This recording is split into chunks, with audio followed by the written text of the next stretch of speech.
Hello, everybody. I hope that you're having a very good January 1, 2024. But let me tell you something. This day is significant for several reasons. And I want to take a few minutes of your time today to add to the specialness, the significance of this day as you celebrate this New Year's Day. This is extremely, let me put a little music on in the background. This day is extremely significant for us African Americans, as well as last night, December 31st, 1862. So let me go to my iPad. I want to explain this to you. The historical legacy of Watch Night. So we see this picture here of our ancestors who are celebrating. This is depicted as December 31st, 1862. And there's a wonderful quote right under this picture by Frederick Douglass. It says, quote, "It is a day for poetry and song, a new song. These cloudless skies, this balmy air, this brilliant sunshine are in harmony with the glorious morning of liberty about to dawn up on us." Close quote. Frederick Douglass, December 31st.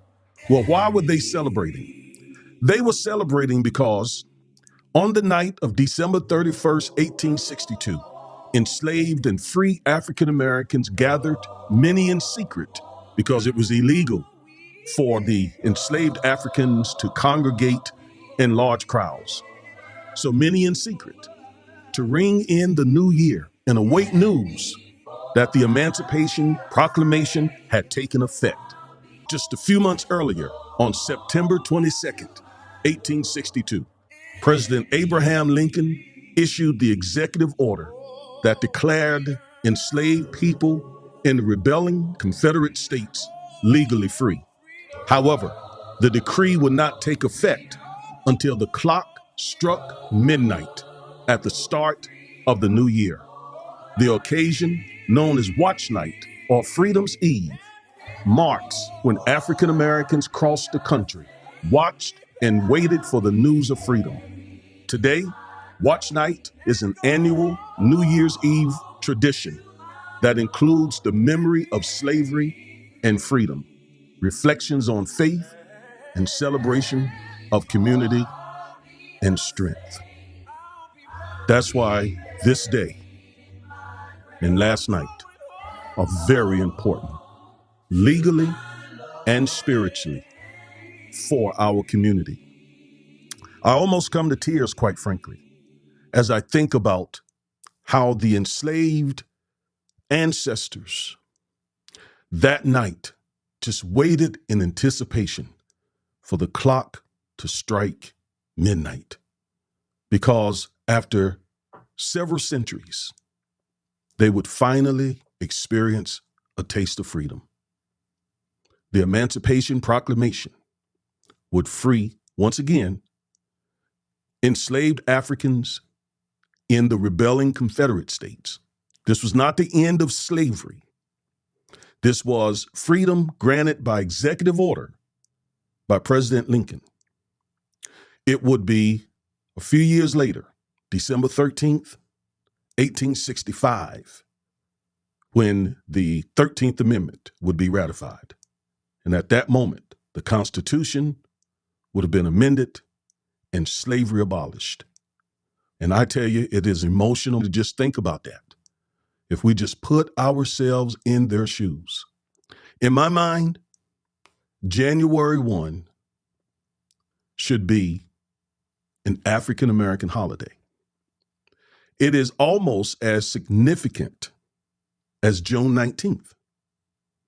Because, you know, we celebrate really the abolition of slavery on June 19th, although it was the day that Africans here in Texas learned that they were free. It has now become a national holiday on the calendar. And I think this day, January 1, should not only just be the beginning of a new year, but for us African Americans, this day is really, really, really, really significant. Our ancestors finally tasted freedom.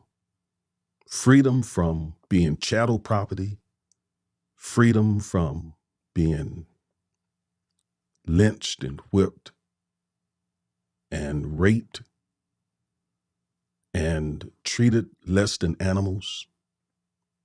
Although we know Jim Crow started not long thereafter, and our people were still terrorized, and many still are being terrorized today. But that was the beginning of freedom for our people.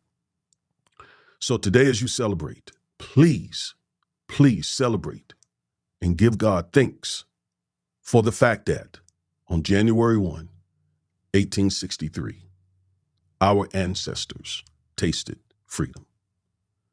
That's all I wanted to share with you today. I could not let this day go by without just putting that out there and reminding us of where God has brought us from. I am attorney and Reverend Augustus Corbett. Thank you for listening. Enjoy the rest of your day. Bye.